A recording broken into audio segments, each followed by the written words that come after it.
Number one, ask yourself this: what teaching makes me uncomfortable? What teaching makes me uncomfortable?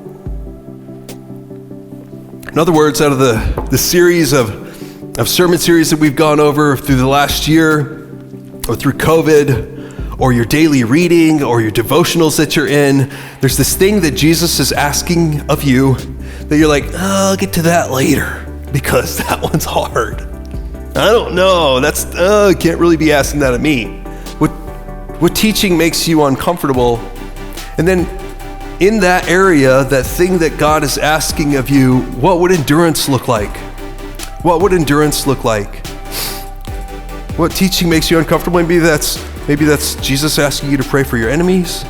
Maybe it's giving, controlling what you say, embracing gentleness, learning to embrace humility, encouraging others, or giving thanks.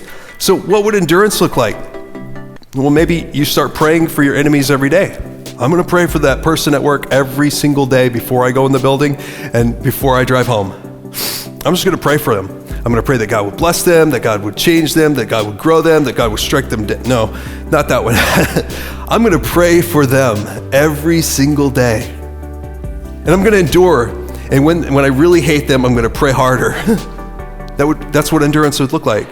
Maybe I'll set up automatic giving to the church. Giving's hard for me, and so I don't want to do that, and I'm scared, and I'm worried. I'm just going to set it up automatic, and I'm just going to let it run for a month, and then if I'm homeless, then I'll just turn it off. Or God will bless me. We'll see. Maybe I'll count to 15 before I open my mouth. That would be hard. Let's stretch that one off.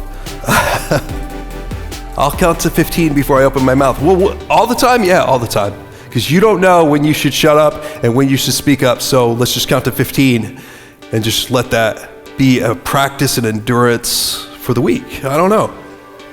Or maybe I'll make sure everyone else is served before me at mealtime. You struggle with impatience? Let everybody else go first. Or I'll do the dirty job at work that we always give to the low guy on the totem pole. I'll just do that. I'm going to take that job on, and I'm going to do that for a week or a month or whatever, and I'm going to endure. Or I'll spend a day or 3 or 7 never criticizing, only encouraging. And when I criticize someone, I will apologize immediately. You do that, you won't criticize for very long because you'll get tired of apologizing all the time. Or maybe I'll keep a daily journal of things I'm thankful for. Okay? Set goals. I want you to set a goal. Number 3, set a goal that's difficult, but that's finite, something that has a time limit so that you could test this out, so you could try it out, so you can endure, and then be done and move on to another goal. And then 4, I want you to take note of how it changes you, because doing the thing will change you. Your spirit will grow. You will endure. God will show up. You will learn wisdom, and you'll say, oh, that's what that verse meant, because now you've actually tried it and you're living it.